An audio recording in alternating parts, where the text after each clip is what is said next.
Hoje nós vamos conversar com a doutora Leia Oliveira. Ela é advogada de imigração e ela vai estar respondendo algumas dúvidas sobre imigração. Quais as leis que estão disponíveis para você pegar o Green Card e se legalizar nesse país, quais são os riscos e quais serão os custos desse processo. Ok? Boa tarde. Oi, tudo bem? Tudo bem. Há quanto tempo que você é advogada aqui nos Estados Unidos?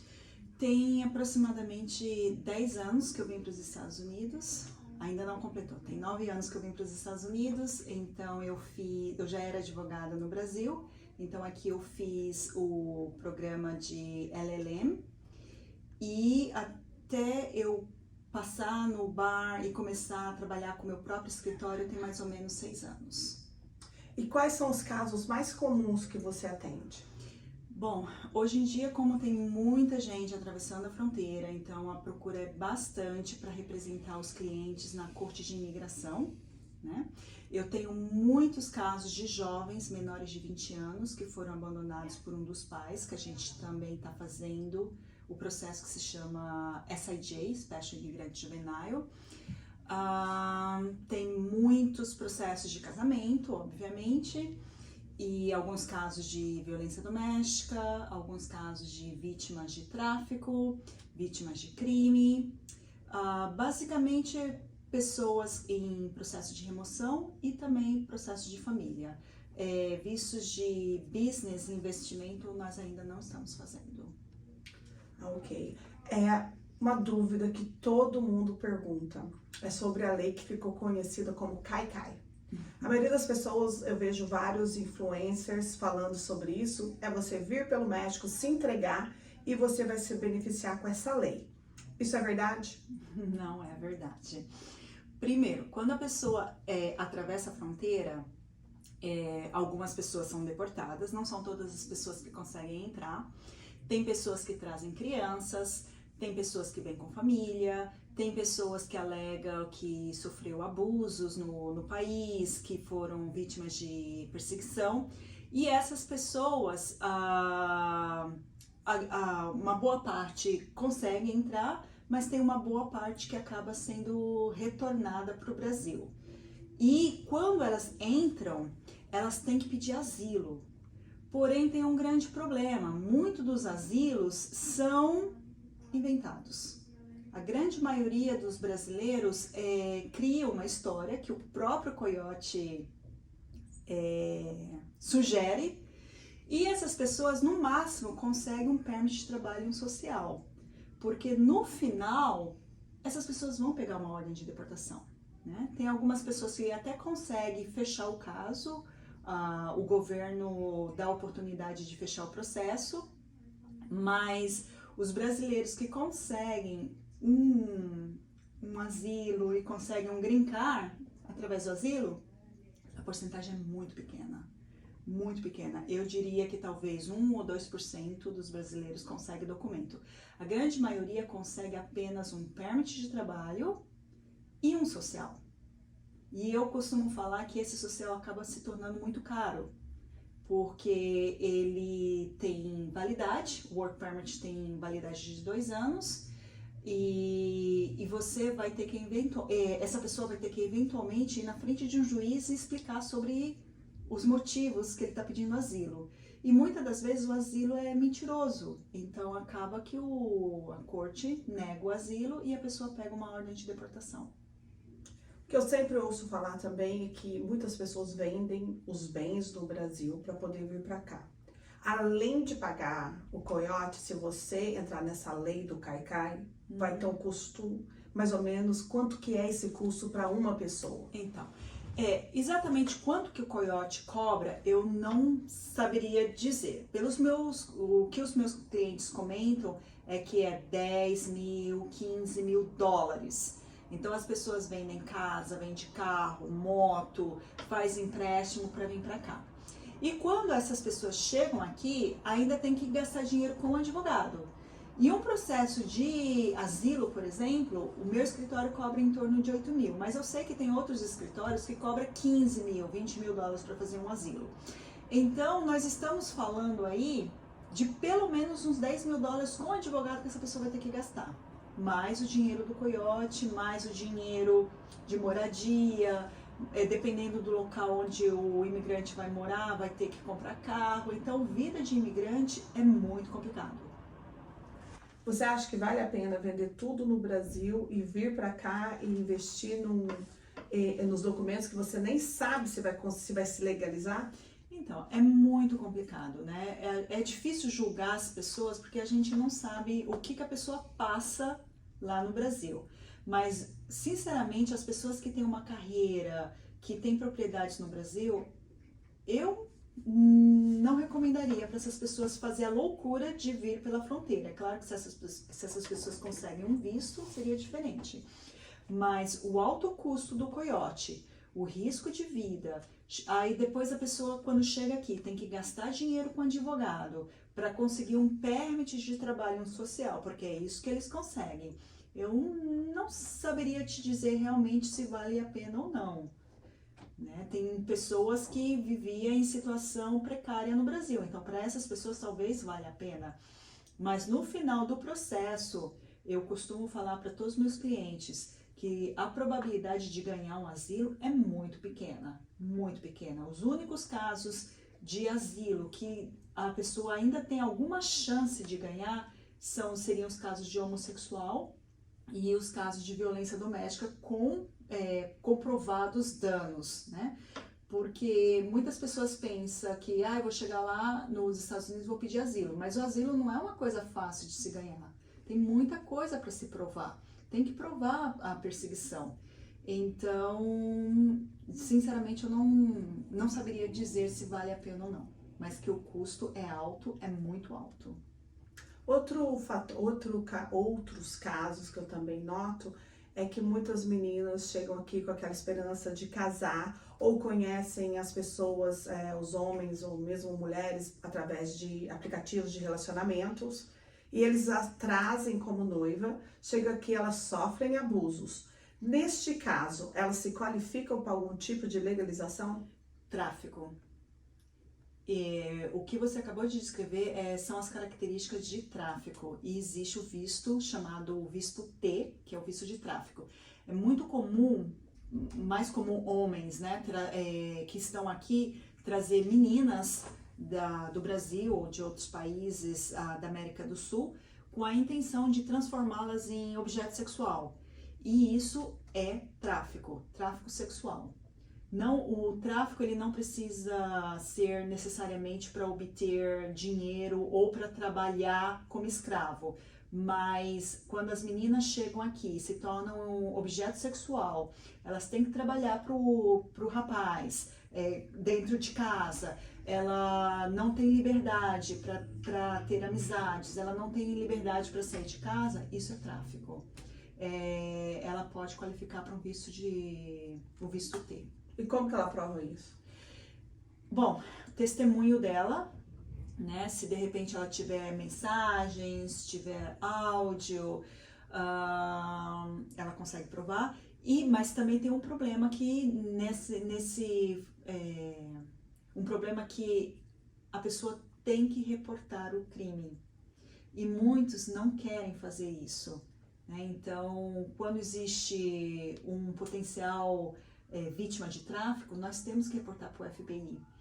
E quando eu comento isso para a pessoa, muitos não querem.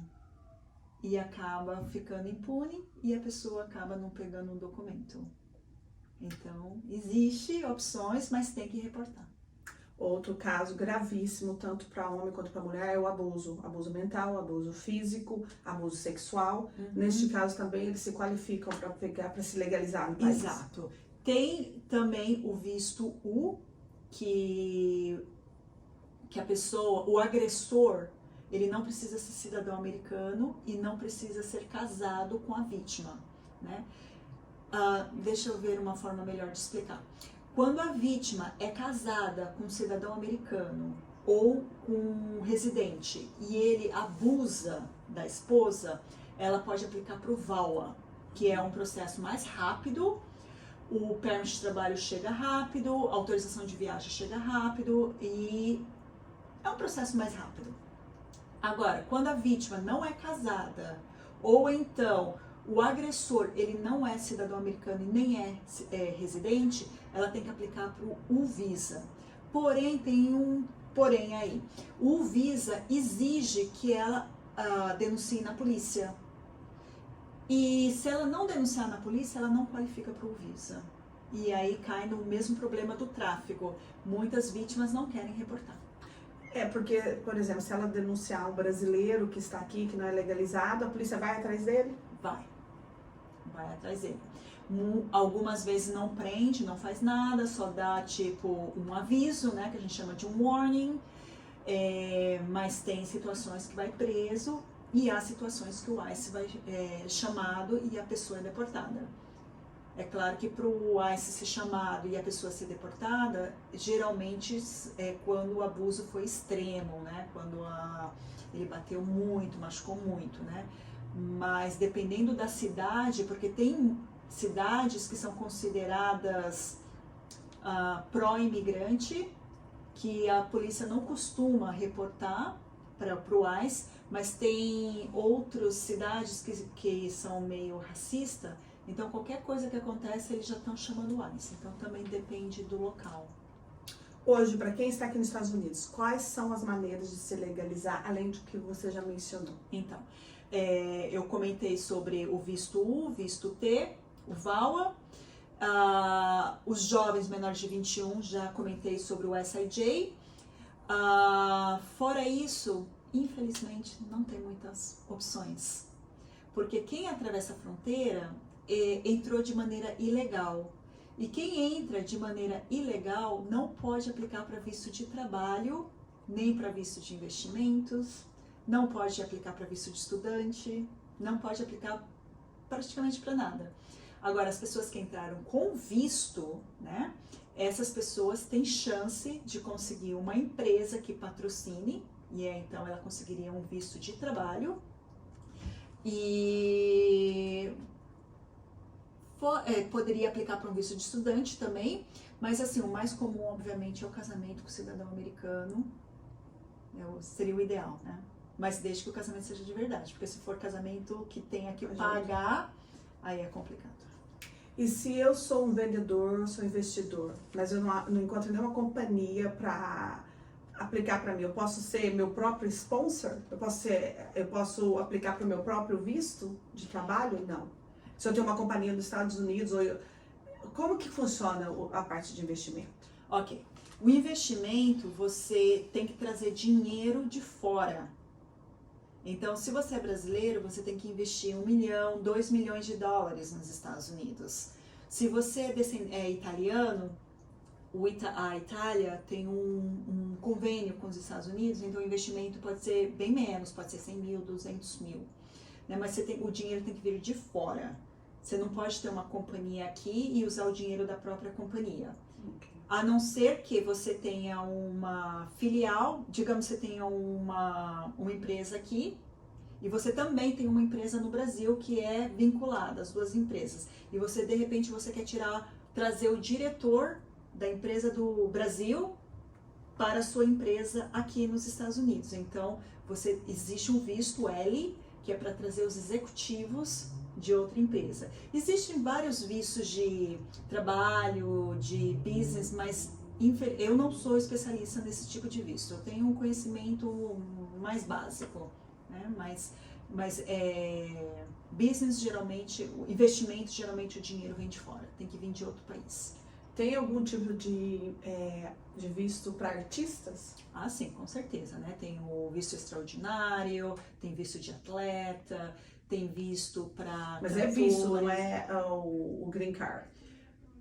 Existem os vistos, que são temporários, okay, né? Mas também tem os extraordinários, que aí você consegue o green card. São pessoas reconhecidas, com reconhecimento internacional, elas conseguem green card. Ah, entendi.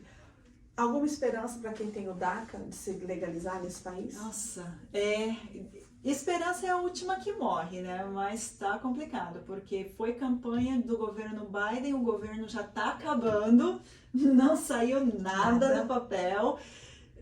Pode ser que o Trump volte, e o Trump sempre atacou o DACA. Então tá complicado.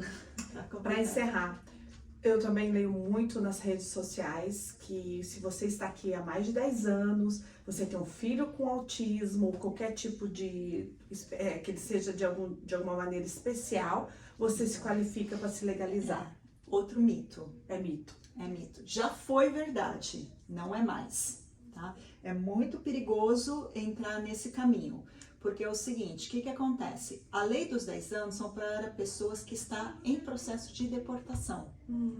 Então, o que acontece? Muitas famílias que têm filhos com problema de saúde grave, detalhe, o problema de saúde tem que ser grave, não pode ser uma coisa pequena, tem que ser grave.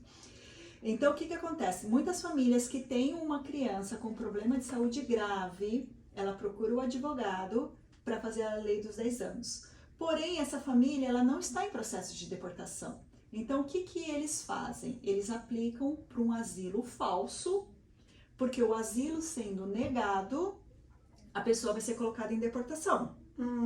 E quando a pessoa está em processo de deportação, ela pede a lei dos 10 anos. Só que o que acontece? Tem mais ou menos 2 ou 3 anos que saiu uma decisão do Tribunal de Apelação, que a gente chama de BIA, dizendo que quando a família entrar com asilo falso, o juiz tem o direito de encerrar o processo, sem ir ao mérito da ação. Ou seja, a família gastou 10, 20 mil dólares com advogado para fazer um processo de lei de 10 anos e quando chega na última corte, quando a pessoa pensa que vai conseguir o green card, o juiz fecha o caso. E a pessoa sai com uma mão na frente e outra atrás e não pega nada. E também é muito arriscado porque a doença da criança tem que ser muito grave. Tem que ser, eles chamam de extreme hardship. Então tem que ser muito forte. E então, se a criança, por exemplo, tem uma asma, ou ela tem uma deficiência de aprendizado, mas não é muito forte, é algo leve. Então isso não é considerado extreme. E aí o caso é negado. E se o caso é negado, a família é deportada. É convidada a se retirar. Exato. Então é muito complicado essa lei dos 10 anos. Já funcionou muito bem no passado. No passado, muitas pessoas entraram e ganharam. Porém, com a evolução da lei e das decisões de tribunal, agora é mais difícil. Então, quando uma família vem para mim tentando fazer um processo desse, eu já não pego mais. Eu peguei um único caso, deu certo, mas foi bastante estressante. E eu não pego mais. Tá bom, então. Obrigada.